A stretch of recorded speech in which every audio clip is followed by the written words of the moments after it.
everybody. Here we go.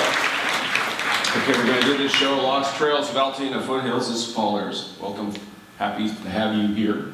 The first thing that you have to have when you have a lost trail is a trail that used to exist. And in this case, we're talking about trails that were built primarily for recreation between 1890 and 1930. People didn't have the type of things that we have nowadays. They didn't have TV or phones or movies. So they had to go outside into the open to recreate. Now these ladies are walking up to Mount Low. These people are all looking at what's called Sphinx Rock on the Castle Canyon Trail. This is some fairly famous people. That's Marshall Fields of the Chicago store fame. There's Professor Lowe. This is one of Professor Lowe's daughters. I can't remember which one it is. He had a whole bunch. People went out with their families. They went out by themselves in mini blouses. This is from the mid-teens. This is on the Lone Tree Trail. There's the incline going up to Echo Mountain. They forded streams. This is the east fork of the San Gabriel River. They went out to Spoon.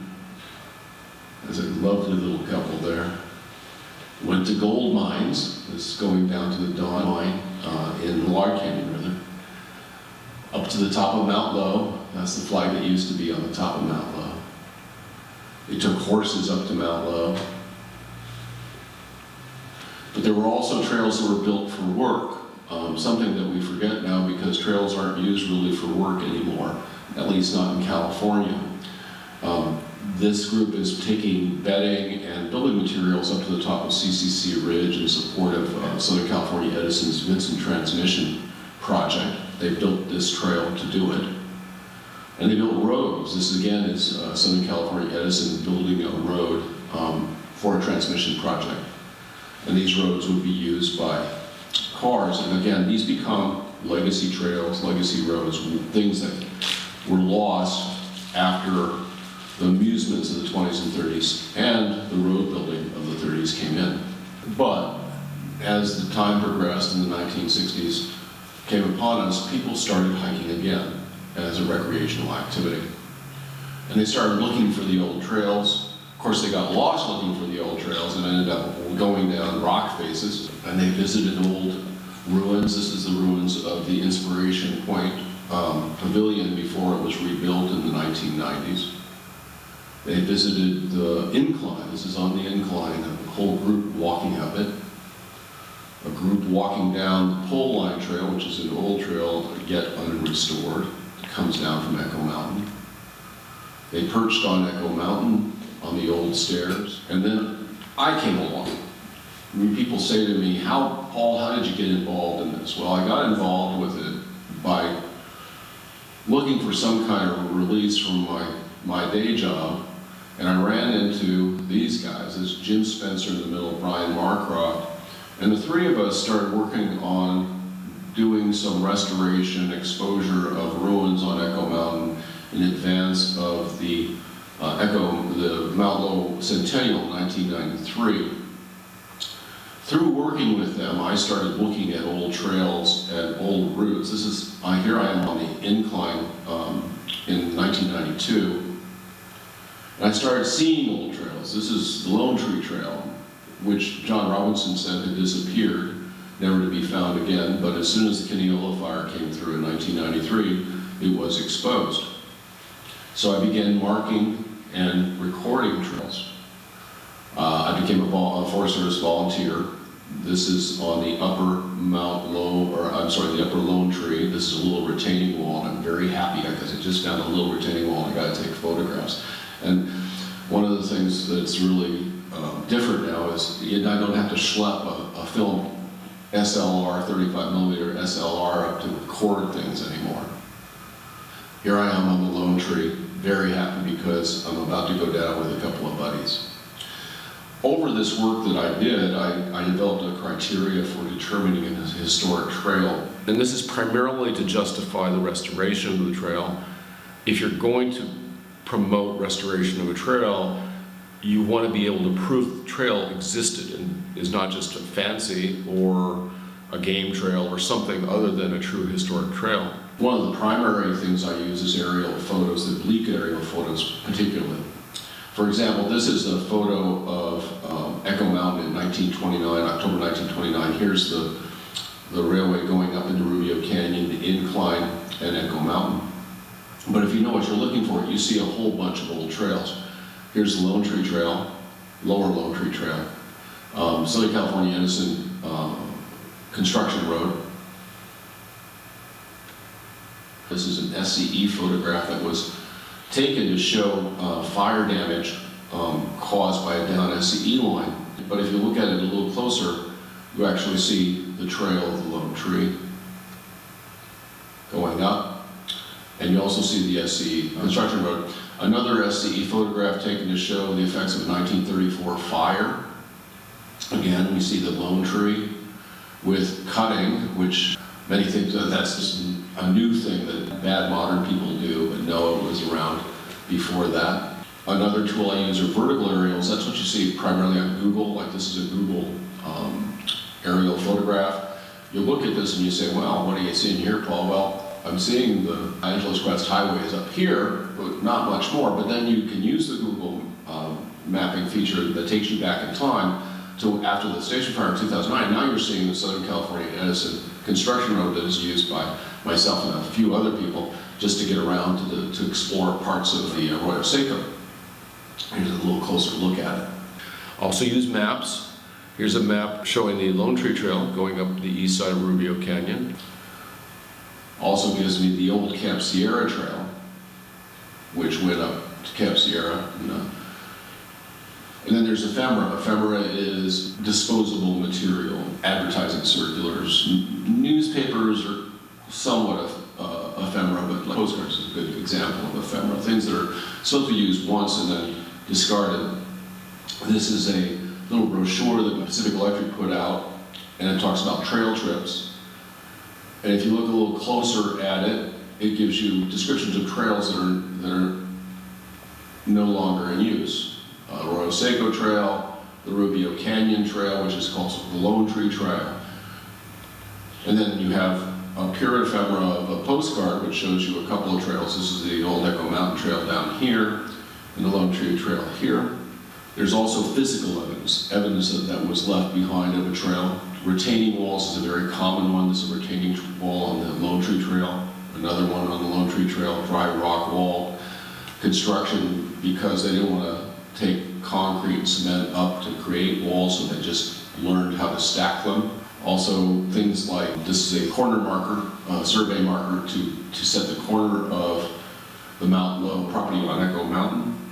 And then also there is this trail pad, the trailway, the road bed of a trail that's just been worn in over time, and it's just very obvious if you walk on it. Finally, you have to go in on the ground and verify there was a trail here. This is me going into the bottom of the new Camp Sierra Trail, looking for some kind of evidence that it existed. And here I am really happy because I found it right here. I found a little bit of infrastructure that told me there used to be a trail here. My geographical area of expertise is basically on a line from Eaton Canyon to CCC Ridge in the Arroyo Seco. I don't try and do more, because if you do more, it dilutes your ability to understand things at the level that I want to understand them and record them. And one of my earliest deep areas of expertise is Rubio Canyon, Echo Mountain. Right, so let's talk about the lost trails of Altadena. This is a list I made of the trails in May 2006. At this point, I'd say this list has gone from 27 to about 34. But obviously, I don't have time to talk to you about all these trails. So I decided to focus on a few trails so we can get a little bit better idea of the techniques I use to find trails and where they stand today. So the first trail we're going to talk about is the Lower Dark Canyon Trail. This is one of 5 older trails that I have discovered in the last year using the techniques I talked about before, photographs, maps, so on, that are presently unrestored. The location of the trail is at the top of Dark Canyon, Just to orient, here's CCC Ridge and the Angeles Crest Highway. A little bit closer, we can see the Upper Dark Canyon Trail, which is a established trail. It's not a trail that's what we call on the books, but it's a used trail and well established going on over into the Big Tujunga watershed. The Lower Dark Canyon Trail is roughly on this line right here. Let's talk about the history of the trail.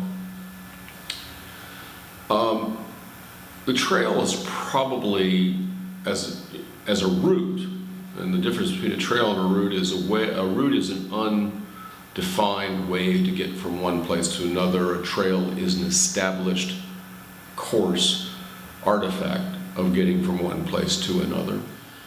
The trail has probably been around for millennia simply because it is a natural route between the Arroyo Seco and the Big Tujunga. And if you think of a basic need that, say, a pre-Columbian Native American in this area had, was to be within relatively close proximity to good wild water. So to get from the Arroyo Seco to the Big Tujunga, rather than go all the way down through the San Fernando Valley and up the Big Tujunga out of what is now Sunland, a route developed between what we now call Oakwild and Grizzly Flats in the Big Tujunga. And as I said, I believe this route's been around for millennia. Now the history of it is probably largely unwritten, but there was one big historical event that has been written about a lot that occurred on this route, and that it involves this guy. The bandit Vasquez in April 1874 robbed a rancho in San Gabriel and took off running, soon to be pursued by Sheriff Rowland. And Vasquez ran up the Arroyo Seco and perched at the top of Dark Canyon after traveling up it and perhaps bearing $500 in silver somewhere in the canyon. That night, and when night fell, they both went into camp. Vasquez at the top, Sheriff Rowland below. Vasquez stated that he could have easily picked them all off, but that, like sheep in a corral, but that he was too much of a gentleman to do that. Well, you can believe that or not. But as it turns out, when they got up in the morning, Vasquez went running down into the Big Tujunga. Sheriff Rowland got up to the top of the divide, looked down, and this is what he saw. He's in this POV about here, and Vasquez is down here in the flat, heading towards Grizzly Flats. In the process of doing that, Vasquez's horse broke its leg, and Vasquez was forced to abandon his saddle and 2 pistols. The pistols were found about 35 years later by a 16-year-old boy. A wonderful story. One of the pistols is still there, so you guys can go look for it if you want to. Ultimately, of course, Vasquez was captured in Hollywood and hung, and that's the end of this part of the story. Now, Oakwild has a variety of spelling. Here's one of the most fanciful one. I have read that it's named after Oscar Wilde. Yeah, how about that, huh? Bad doings down there. Anyway, so go Dark Canyon up to Hoyt Ranch. So this is an established trail. Mendenhall, in his diaries, talks about rebuilding the trail. It was a really nice trail. But then things started to change. And the first big thing, well, actually, here's a nice picture of it in 1928, before the Angeles Crest Highway. So here's the Upper Dark Canyon Trail, here's the Lower Dark Canyon Trail. This doesn't mean a lot to you maybe, but for somebody like me, that's really cool. All right, so what happens in the early 1920s is SCE starts to decide to bring a transmission line in from Vincent. And they bring in these guys and they have to build a road. So they build a road down from Vincent, here it is here, and the road goes down to CCC Ridge, makes a turn, and then comes down to Oakwild through Dark Canyon. Then the next big thing that happens is the Angeles Crest Highway. This is 1933. And then that, as a result, really creates a roadway down into Oakwild, which then essentially supplants the Lower Dark Canyon Road. So this is in 38. Here it is, CCC Ridge. It goes down like that, goes like that. The trail's still there, and it's still in fairly good shape, but it's really become obsolete. And by 1939, it's off the map. It's no longer there. They're just showing the road down to Oakwild. And by 1956, you can see it kind of, but it's basically gone. So, it was rediscovery in 2017. I parked here and jumped into Dark Canyon. This is what we do, what people like us do. We just jump into places looking for trails or artifacts or something. I went up on this ridge line right here and realized that it was getting to about 2 feet wide with 60-foot exposures on either side. And I said, I better get out of there. So I went down here and I went up here, and guess what I found? I found a trail. And when you do trail work, you feel the trails in your feet. You can feel it. You can feel the difference between a trail and just regular dirt. And then I went out and spent an inordinate amount of money to get this silly little 1952 to show me these switchbacks and say, yeah, there's a trail there with switchbacks. So once I figured there was something there to restore, I just kind of cleared it. I just wanted to make it so it was safe for me to walk on. Now, Jim, on the other hand, he's all up in it. He's gonna do something about it. And then this is the Ghost of Vasquez here, and Jim, and they've done some work here, you know. So we've got that thing in shape. Once it's in shape, I start building little maps to send to people to tell them where it is. Another map. This is the turnout for the upper Dark Canyon, and there's the upper Dark Canyon. Here's the little trail going down. And then I put this in on Sean's track and send that around. Now, this trail is in good shape. You can go down this trail tomorrow in the dark, maybe. But it's a really good shape. But the problem is it gets you down Dark Canyon. Dark Canyon, like many of the canyons after the 2009 fire, is full of downed trees. And so it's difficult to run in, but once it's cleared out, it'll be really groovy. So yeah, so this is what it looks like to go through there now. But going through there has wonderful things because there's a lot of ruins in there. These are all the ruins that we have found so far. The staircase, with Sean looking heroic. The foundation cabin. The Woodwardia cabin with Sean finding some drink. The haunted cabin. This is Dark Man's cabin. We call it Dark Man's cabin because there was a guy living in it. We called him Dark Man, and we scared each other with it. This is us as Dark Man. And then the Pillar, which is the last cabin in Dark Canyon. And then the beauty is once you're past Pillar, you're at the Arroyo Seco at Oakwild. It's a beautiful, beautiful trail. That's there, right there. You can see us walking on it, with a beautiful place to walk is the Arroyo.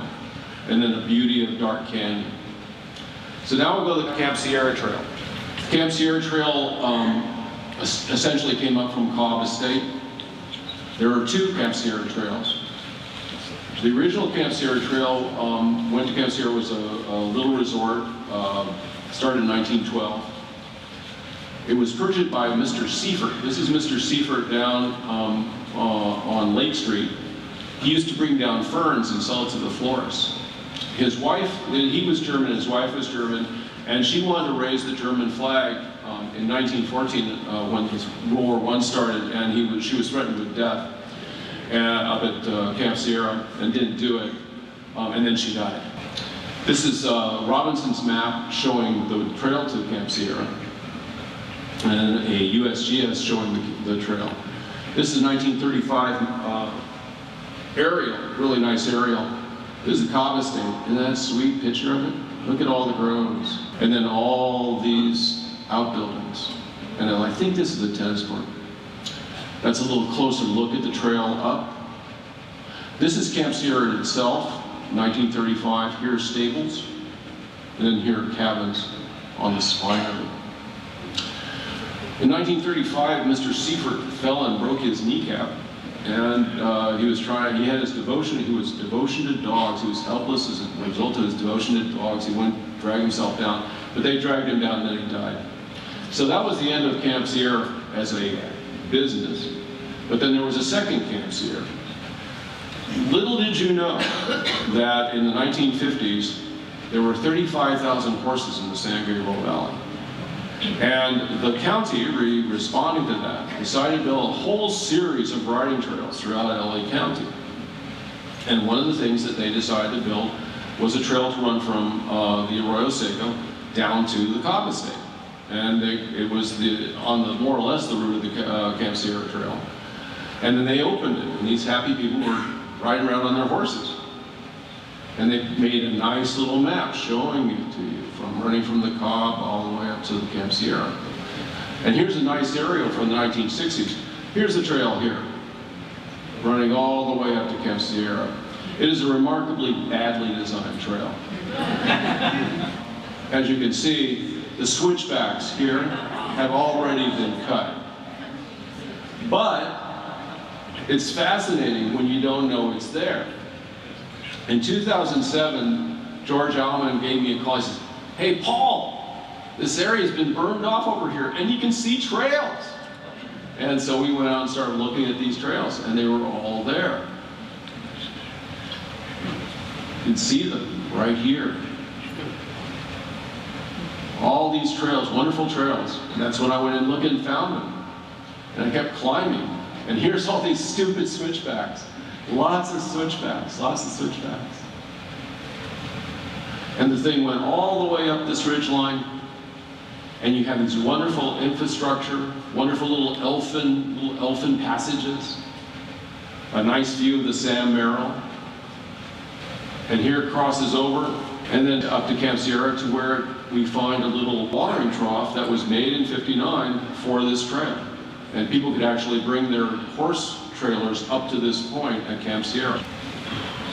Okay, the next one is the Old Echo Mountain Trail. The Old Echo Mountain Trail was the primary work trail between Echo Mountain and the Flats. Before the San Gabriel. San Gabriel wasn't put in until 1935. This photograph was done in 1898. As you can see, the white city is up here. Here's the trail here. When I came along in '94, nobody knew where it was, nobody used it. I did a little picture of it, showing all the different parts of it. In '94, George and I and a couple of stoners went to look and see whether we could rebuild the thing between the San Gabriel and the incline. And what we found was death and destruction. That's probably the worst ground I've ever seen in my life in terms of trying to build a trail. This shows you where the trail used to go. And this is just, I mean, it's 60-foot drops. Forget about it.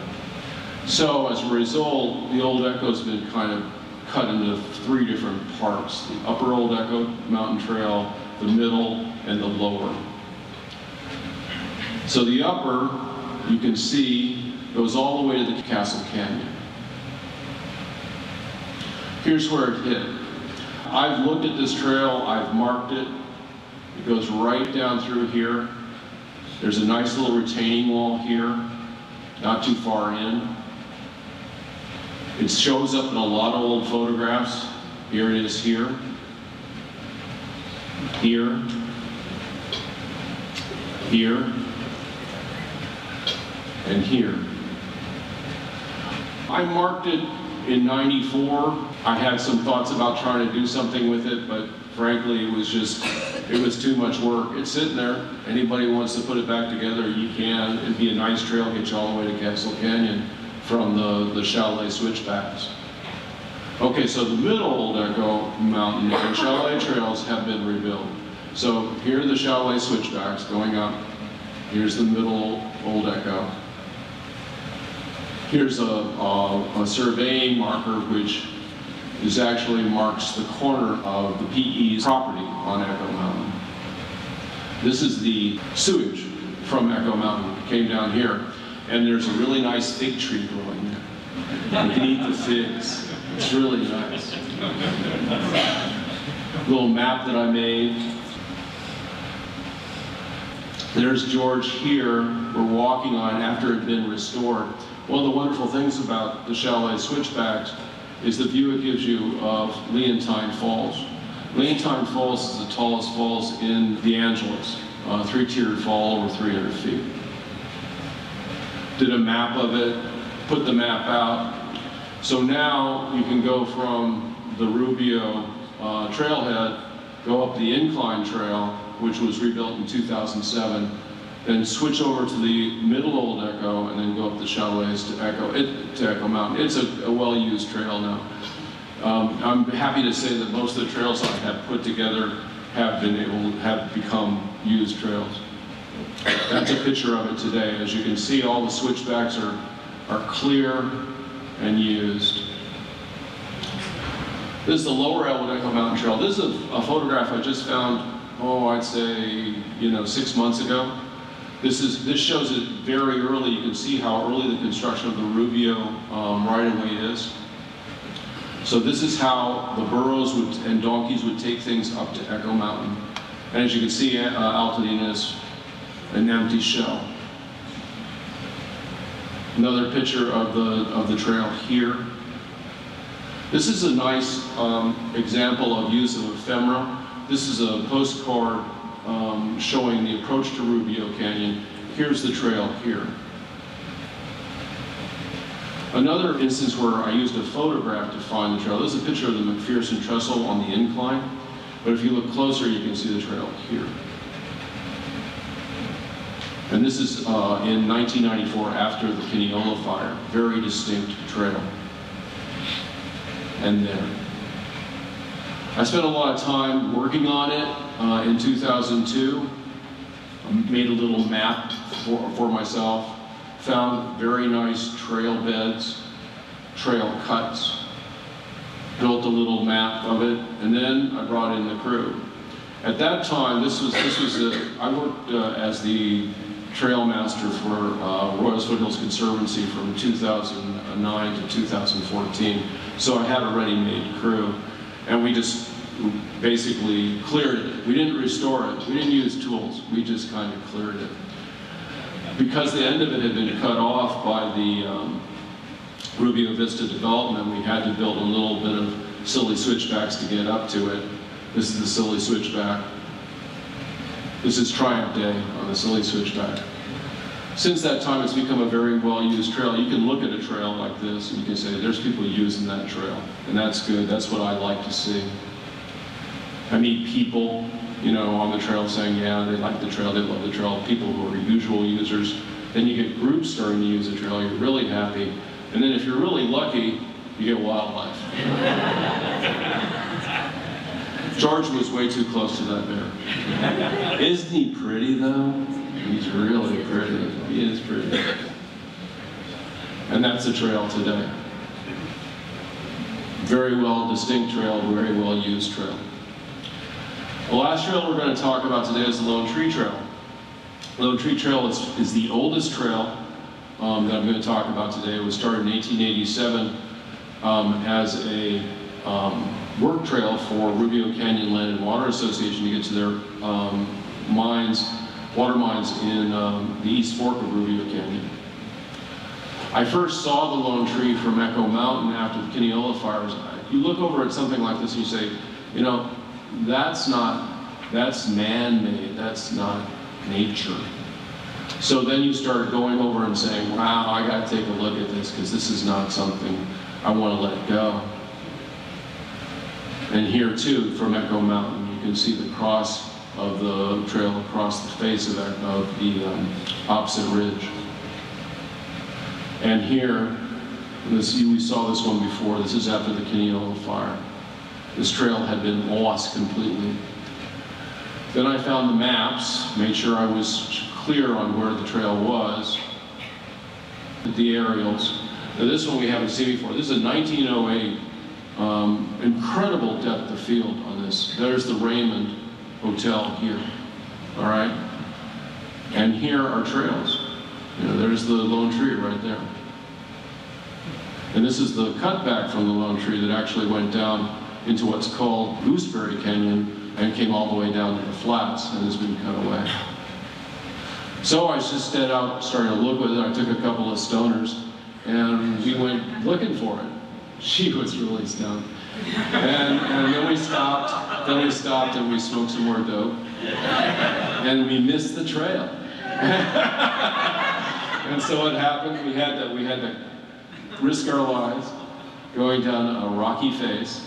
The next time I went with some really stable individuals, and we found some nice retaining walls and some nice road cuts. That's my friend Paul. I'm going to have lunch with him tomorrow. And here I am in Forest Service drag, and I'm saying, wow, I got these really nice new red gloves on. Let's go find some trail. And I find these rock walls. I said, that's for real. Then I try to get the bikers into one of the big people that restore trails now are the bicyclists, the mountain bikes. And this is a hardy gentleman from the Mount Wilson Bicycle Association, and a couple of stoners. And it was one of those mornings in June when it was wet, so we were all soaked. And then eventually we get more people looking at the trail, walking on the trail. I get a bunch of people who want to go to, there's a mine associated with this trail, so these guys are all looking for the mine. Then I start bringing, unsuspecting tourists up on the trail, because you got to get people on the trail. And I built little maps to show people and to put and sit in various places. And before you know it, you get crowds like this to go on the trail. George and Ginny. And then you get more people to go on the trail. And there's lots. And they're hiking, and the trail has come alive. And you get these beautiful views from the trail and of Henniker. And then sometimes it snows. And you take the lone tree up to walk into the snow.